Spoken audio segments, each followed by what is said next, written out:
You know the line, I'm bored? Yep. Or the other one, there's nothing to do around here. For sure. You don't hear it. Yeah. Oh, I say it all the time. For parents, we know those lines. And when the temperature drops and kids are stuck inside, parents are often left scrambling to find ways to entertain. All right, listen, we are not going to be bored, and there is plenty to do with Laura Keogh, who is here to share why cooking could be the next go-to activity the next time the mercury dips. Laura, good morning to you. And yes, getting kids in the kitchen this time of year is a great idea. Winter is a wonderful time of year to get your kids into the kitchen and get them helping with the cooking process. It's never too young to introduce it to them, and it's also never too young if you're going to introduce them to cooking. It helps. It's proven that it helps them.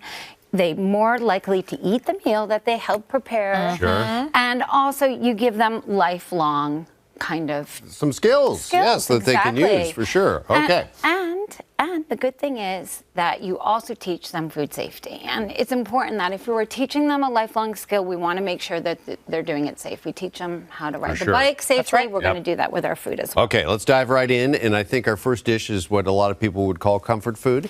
This is a skillet chicken and dumplings, and it's total comfort food. But before we get into the recipe, obviously we're going to make sure you're going to teach the kids to clean their hands. They're going to wash it in warm water, warm soapy water. We're going to wash our vegetables in cold water.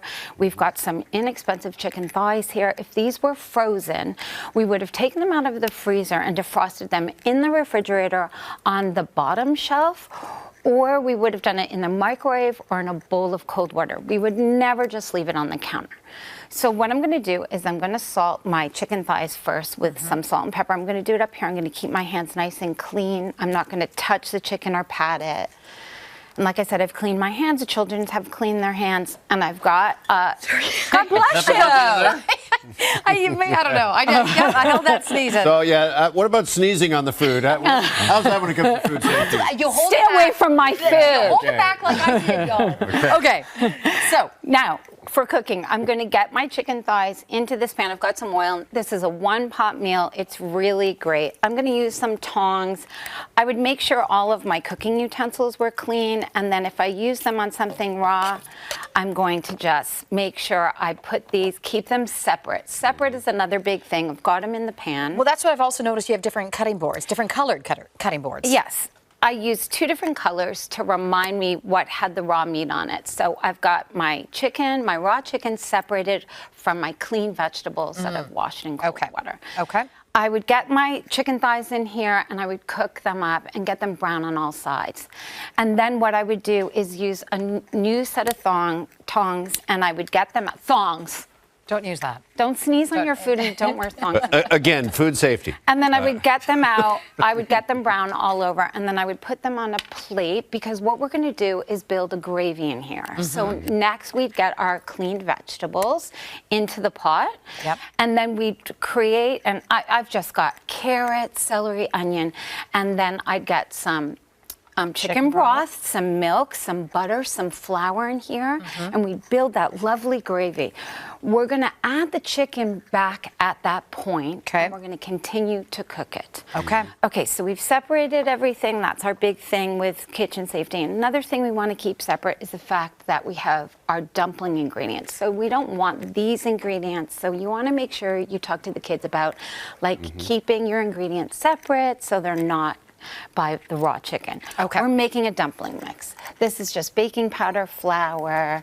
I've got some spices in there, some salt. You can give it a mix. This is melted butter and milk, and we're going to mix that together. Okay.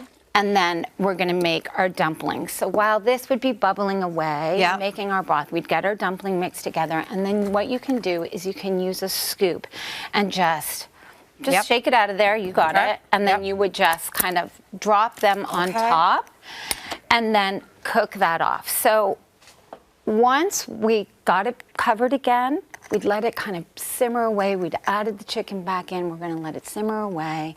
And then how do we know when the chicken's cooked? This is a very good question. This is my next point. We always use a digital thermometer. So if you don't have a digital thermometer, please go out and get one, because you want to make sure you bring all of your proteins to the proper temperature. We're working with chicken today, so we're going to make sure we get it to 165. You just get it in. There it is right there in the pot. Safety first, like that. Yeah, yes. okay. And what are you going to say? I was just going to say, in our last 30 seconds, I just want to ask about this being good for leftovers, because this looks like a perfect dish. Absolutely. For leftovers, it's important that you chill your leftovers. So you never want to leave your food out more than 2 hours. You get into an unsafe zone. You don't want it to go above 40 degrees Fahrenheit. And you put them in shallow containers, put it in the refrigerator. Make sure you put it in shallow containers, because you don't want hot containers. It cools quicker. You don't want hot containers raising the temperature of your refrigerator. Your refrigerator should always be 40 degrees Fahrenheit or less. And then I've got a frozen orange there. So if you're pulling those for kids to take to school, leftovers the next day, get it with a cold pack. Frozen orange does the trick if you don't have a cold pack. There you go. Love it. Guys, Great tip give it a right try. there. And Yes. I've been eating, and I do love it. It is delicious. So All right. good. Laura, thank you so much. Good to see you Guys, this morning. welcome so Appreciate much. it. This portion of the morning show is brought to you by the Government of Canada. Visit canada.ca/food safety to learn more.